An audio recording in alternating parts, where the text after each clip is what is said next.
구약성경 444쪽 사무엘상 21장 1절로 6절의 말씀 제가 받들어 읽겠습니다.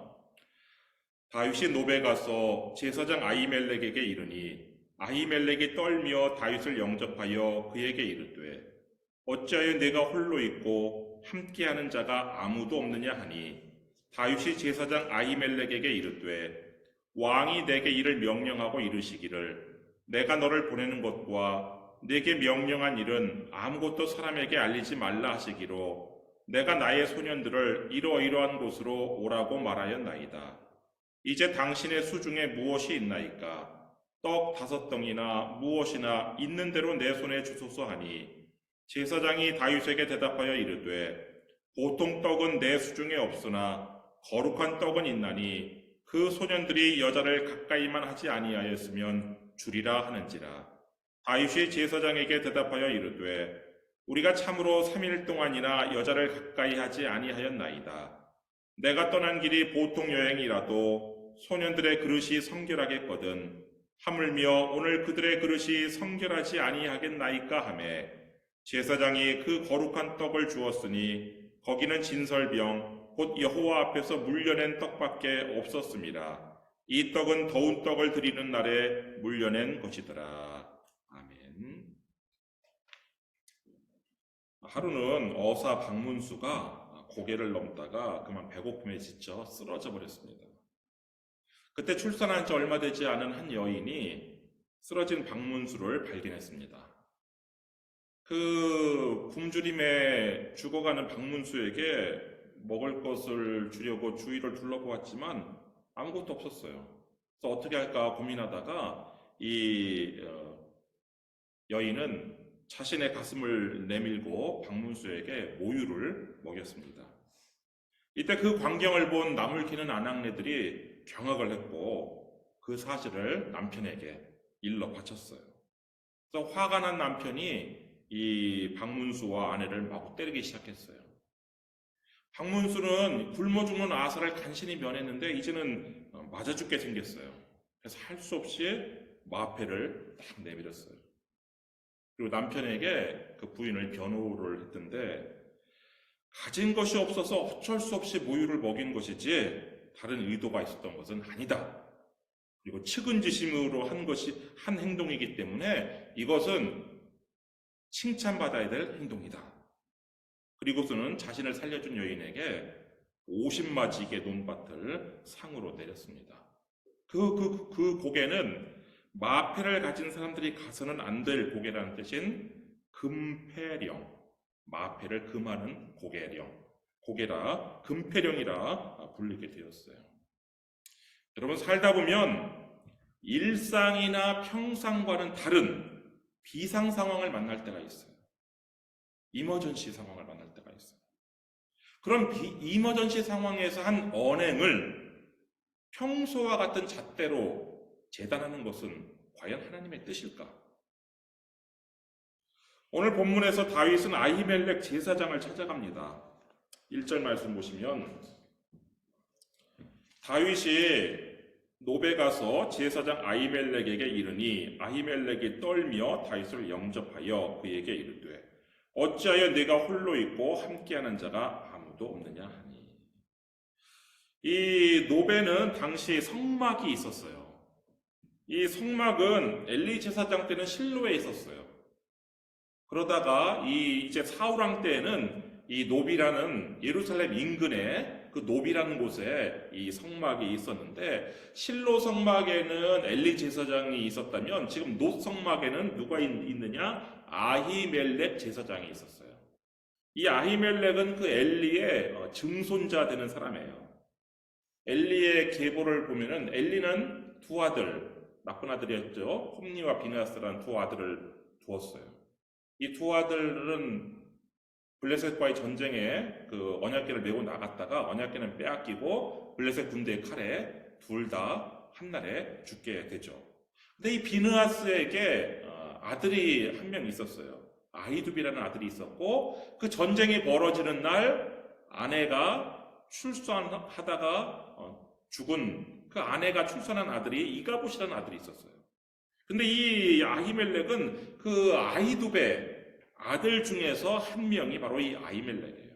그래서 이 아히멜렉은 이 엘리 제사장의 증손자 되는 사람인데 지금 높성막에서 지금 대제사장 역할을 지금 하고 있어요. 근데 이 다윗이 도피 중에 가장 먼저 아히멜렉 제사장을 찾아간 이유는 크게 두 가지예요. 첫째는 하나님의 뜻, 나를 향한 하나님의 계획이 내가 어디로 지금 가야 될지, 나를 향한 하나님의 인도하심을 묻기 위함이 첫 번째 이유였어요.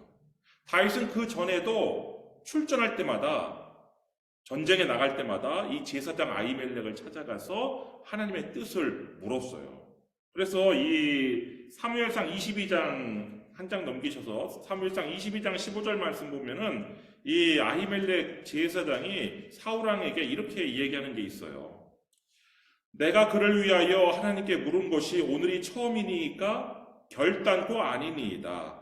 원하건대 왕은 종과 종의 아비의 온 집에 아무것도 돌리지 마옵소서. 왕의 종은 이 모든 크고 작은 일에 관하여 아는 것이 없나이다 하니라. 그러니까 평상시에도 다윗을 위해서 이 아히멜렉 제사장이 하나님께 물었다는 것을 알 수가 있어요.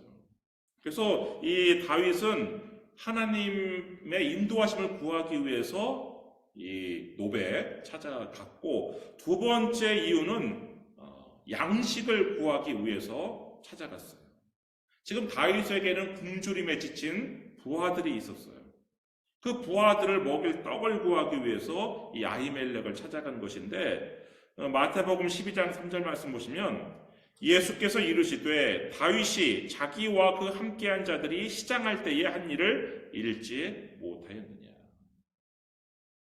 근데 갑자기 예고도 없이, 그리고 전쟁이 지금 블레셋과의 전쟁이 발발하지도 않았는데 나타난 다윗을 보고, 그것도 혼자 나타난 다윗을 보고 이 아히멜렉 제사장이 당황해서 연유를 물었던 거예요.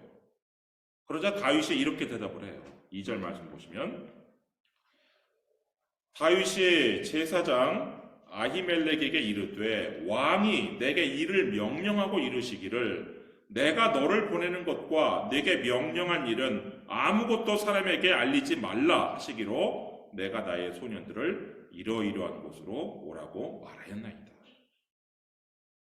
여러분, 지금 다윗이 한 말 이거 사실이에요? 지금 다윗이 왕의 비밀 임무를 맡고 지금 은밀하게 움직이는 중이에요? 이 다윗의 이 말은 사실이 아니죠. 다윗은 지금 제사장에게 거짓말을 하고 있는 거예요.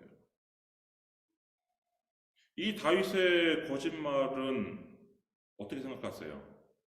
정죄받아야 될 마땅한 거짓말 아닐까요? 왜냐하면 왕이 지금 사울이 하지도 않은 말을 했다고 지금 이야기했을 뿐만 아니라 왕명을 빙자해가지고 지금 어쨌든 자신의 목적을 달성하려고 했으니까 이 지금 다윗의 이 거짓말은 정죄받아 마땅한, 어떻게 보면 왕에 대한 모반죄와 같은 그런 죄라고 할 수 있을 수도 있어요. 그렇게 볼 수도 있어요.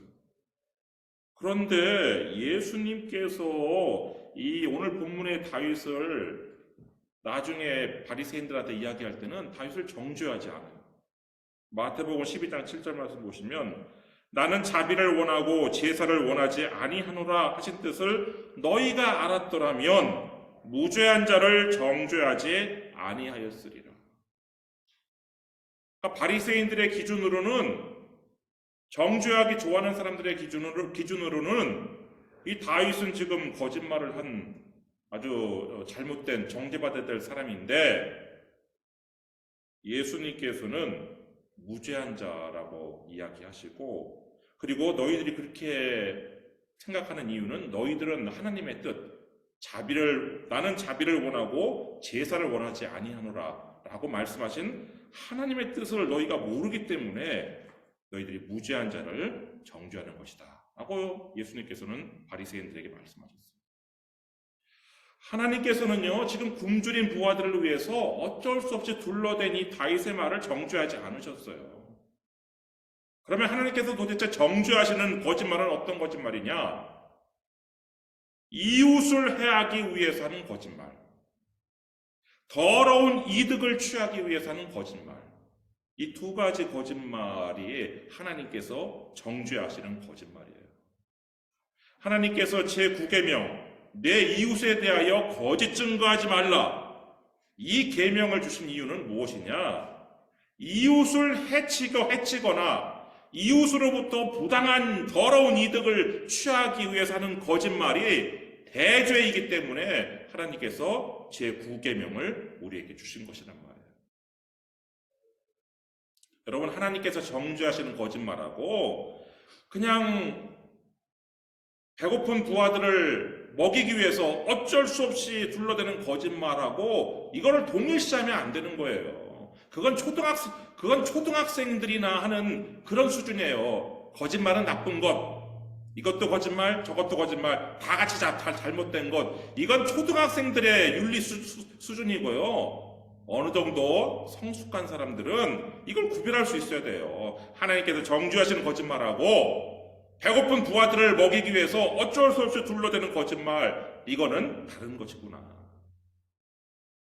물론 그렇다고 거짓말쟁이의 거짓말, 그냥 입만 열면 속에 진실이 없어서 입만 열면 거짓을 말하는 거짓말쟁이의 거짓말이 괜찮다는 것은 아니에요. 그건 역시 정죄받아 마땅한 거짓말이죠. 계속하여 다윗은 이 제사장에게 떡 5덩이를 요구를 해요. 3절 말씀 보시면 이제 당신의 수중에 무엇이 있나이까? 떡 5덩이나 무엇이나 있는 대로 내 손에 주소서 하니. 여러분, 떡 5덩이는 몇 사람 분일까요? 나중에 다윗이 부하 600명하고 이 마온 광야에 있을 때 나발이라는 부자에게 도움을 요청한 적이 있어요. 이 나발이 다윗의 도움을 거절하고 다윗에게 모욕을 줘요. 그래서 이 화가 난 다윗이 400명의 군인들을 이끌고 이 나발을 치려고 길을 떠났는데 그 소식을 들은 이 나발의 지혜로운 아내 아비가일이 급하게 떡 200덩이를 준비를 해요. 다윗과 그의 부하가 600명인데 600명을 대접하기 위해서 200덩이의 떡을 준비를 해요. 그러니까 지금 다윗이 요구한 떡 5덩이는 몇 사람 분의 떡이냐면 15명 분의 떡인 거예요. 그래서 아마 지금 15명 정도의 부하들이 다윗을 따라 나선 것으로 이렇게 보이는데, 그래서 떡 5덩이나 아니면 그냥 있는 대로 좀 주시오, 이렇게 제사장에게 요구를 했는데 문제는 제사장에게 떡이 없었어요. 4절 말씀 보시면 제사장이 다윗에게 대답하여 이르되 보통 떡은 내 수중에 없으나 거룩한 떡은 있나니 그 소년들이 여자를 가까이만 하지 아니하였으면 주리라 하는지라. 일반인이 먹을 수 있는 보통 떡은 없었어요. 오직 제사장들만 먹을 수 있는 거룩한 떡만 있었는데 이 거룩한 떡은 진설병이라고 불리는 떡인데 안식일마다 이 제사장들이 새로 만든 뜨거운 그 하나님께 진설병을 만들어서 하나님께 바치는 그런 떡이에요.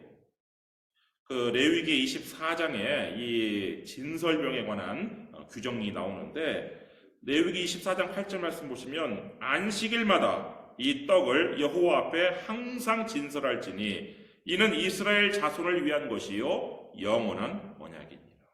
이스라엘 12지파를 상징하는 12개의 진설병을 만들어서 매 안식일마다 하나님께 바치는 것이 이 제사장들의 중요한 일이란 말이에요. 그리고 그렇게 새 떡을 바치면 거기에 놓여있던 묵은 떡, 일주일 동안 놓여있던 그 묵은 떡은 빼서 제사장들이 성막 안에서 먹어야 돼요. 레위기 24장 9절 말씀 보시면 이 떡은 아론과 그의 자손에게 돌리고 그들은 그것을 거룩한 곳에서 먹을지니 이는 여호와의 화제 중 그에게 돌리는 것으로서 지극히 거룩함이니라. 이는 영원한 규례니라. 이 진설병은요 성물 중에서도 지극히 거룩한 지성물이에요. 그래서 이 지성물을 오직 제사장만이 먹을 수 있고 제사장들도 아무 데서나 먹을 수 있는 것이 아니라 거룩한 곳인 성막 안에서만 먹어야 됐던 것이 바로 이 진설병이란 말이에요. 근데 이 진설병은요, 이 제사장들이 다 먹고도 사실 남을 만한 엄청난 크기예요. 이 진설병은 고운 밀가루 10분의 2 에바로 만들으라고 말씀하고 있는데, 레위기 24장 5절 말씀 보시면 너는 고운 가루를 가져다가 떡 12개를 굽되 각 덩이를 10분의 2 에바로 하여. 근데 이 10분의 2 에바가 오늘날 단위로 어느 정도의 단위냐? 약 4파운드예요. 약 1.8kg, 약 그냥 2kg 정도의 밀가루란 말이에요. 4파운드 밀가루로 만들 수 있는 떡의 크기가 어느 정도 되느냐? 4파운드 밀가루로 쿠키 145개를 만들 수가 있어요. 그러니까 이 진설병 하나가 쿠키 145개를 한데 뭉친 크기라고 생각하시면 돼요. 그러니까 우리 생각보다 우리가 흔히 사진에서 어떤 성막의 사진에서 보듯이 그렇게 조그만한 그런 동그란 보름달 같은 빵이 그런 크기가 아니에요. 실제 이스라엘의 진설병 연구소에서 만든 진설병을 보면은 성인이 두 손으로 이렇게 들어야 될 정도로 크고 무거운 빵이에요. 그런 진설병 12개를 이 제사장들이 매 안식일마다 새로 뜨거운 진설병을 차려놓고 묵은 진설병을 가지고 나와서 그것을 이제 성막 안에서 먹는 것인데, 그 12개의 그 진설병을 다 먹을 수가 없어서 이렇게 지금 남은 진설병이 지금 아히멜렉에게 있었던 거란 말이에요. 근데 이 아히멜렉 제사장은 이 다윗의 요청에 네 부하들이 부정하지 않다는 전제하에 진설병을 내주겠다 이렇게 말한 것이고, 다윗은 우리가 부정하지 않고 성결하니 진설병을 달라 요구를 한 거예요. 그리고 5절 말씀 보시면 다윗이 제사장에게 대답하여 이르되 우리가 참으로 3일 동안이나 여자를 가까이 하지 아니하였나이다. 내가 떠난 길이 보통 여행이라도 소년들의 그릇이 성결하겠거든 하물며 오늘 그들의 그릇이 성결하지 아니하겠나이까 하매. 지금 이 제사장과 다윗의 대화를 통해서 우리가 이스라엘의 그 성결, 예배 때 또 거룩한 성물을 먹을 수 있는 그 성결의 기준이 무엇인지 우리가 알 수가 있는데, 바로 여자를 가까이 했느냐 하지 않았느냐 이거예요. 당시 이방 종교, 가나안 종교에서는요, 그 바알 신당 내에서 어떤 일이 벌어지느냐, 남녀의 성관계가 이루어져요, 예배 중에. 그런데 하나님께서는 그것을 철저하게 금하셨어요. 그리고 그렇게 성관계를 가진 경우에는 하루가 부정하여서 하나님 앞에 나올 수 없고 하나님께 드린 예배에 참여할 수 없다라고 이렇게 말씀을 하셨단 말이에요. 그래서 지금 이 제사장이 지금 이렇게 얘기한 거예요. 근데 다윗은 우리가 부정하지 않습니다. 우리가 성결하니까 그 진설병을, 거룩한 떡을 저에게 주십시오. 지금 이렇게 요구를 한 거란 말이에요. 그래서 아히멜렉이 진설병을 다윗에게 주고 다윗은 그 진설병을 먹었어요. 6절 말씀 보시면 제사장이 그 거룩한 떡을 주었으니 거기는 진설병 곧 여호와 앞에서 물려낸 떡밖에 없었습니다. 이 떡은 더운 떡을 드리는 날에 물려낸 것이더라. 여러분,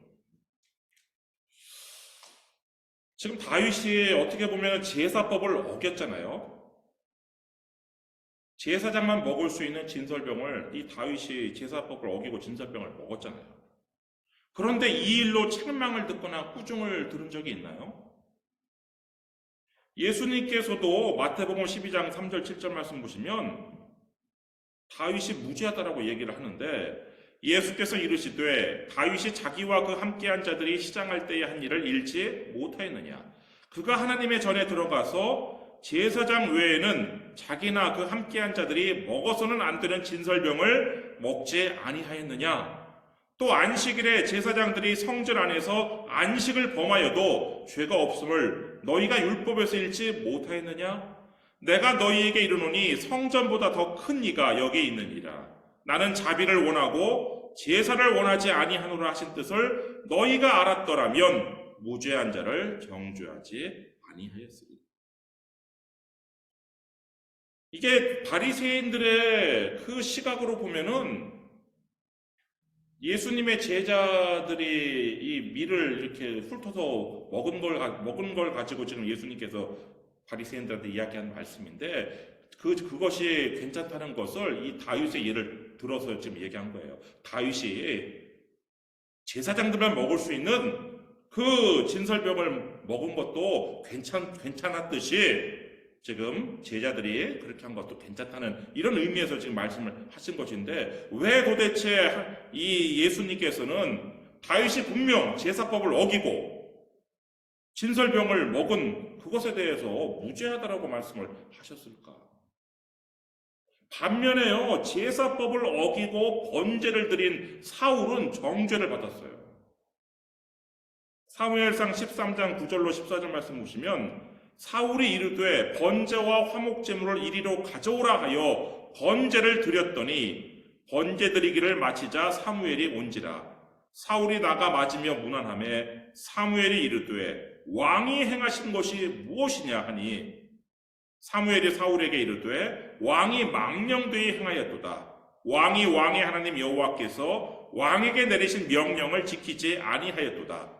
그리하였더라면 여호와께서 이스라엘 위에 왕의 나라를 영원히 세우셨을 것이거늘 지금은 왕의 나라가 길지 못할 것이라. 여호와께서 왕에게 명령하신 바를 왕이 지키지 아니하였으므로 여호와께서 그의 마음에 맞는 사람을 구하여 여호와께서 그를 그의 백성의 지도자로 삼으셨느니라 하고.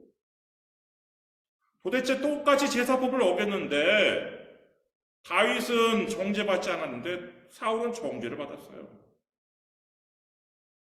또 다윗의 거짓말, 그 거짓말은 정죄받지 않았지만 사울의 거짓말은 또 정죄를 받아요. 사울은 아말렉을 진멸하지 않았음에도 불구하고 사무엘에게 내가 아말렉을 진멸하라는 하나님의 명령을 다 수행했습니다, 이렇게 거짓말을 했는데 사울은 그 거짓말 때문에 책망을 듣는단 말이에요. 도대체 다윗의 언행, 사울의 언행 사이에 어떤 차이가 있길래 다윗은 정죄받지 않고 사울은 정죄받은 것일까요? 그거는 다윗은 지금 굶주림에 지친 부하들을 위해서 어쩔 수 없이 한 말과 행동이었어요. 그런데 사울은 교만과 무례한 마음으로 스스로 번제를 드리는 망령된 행동을 했고, 불의한 이익을 얻기 위해서 자기가 아말렉을 다 진멸했다라고 거짓말을 하는 것, 그것이 차이란 말이에요. 여러분, 하나님께서 정죄하지 않는 다윗과 같은 사람을 정죄하시면 안 돼요. 또한 반대로 하나님께서 정죄하는 사울과 같은 사람을 괜찮다고 말해서도 안 돼요. 그런 일들은 하나님께서 싫어하시고 미워하시는 일이에요. 잠언 17장 15절 말씀 보시면 악인을 의롭다 하고 의인을 악하다 하는 이 두 사람은 다 여호와께 미움을 받느니라. 사랑하는 와일리 한인감리교 성도 여러분, 여러분이 악인을 의롭다고 하거나 무죄한 자를 정죄함으로 하나님께 미움받는 일이 없기를 주님의 이름으로 축원합니다. 기도하겠습니다.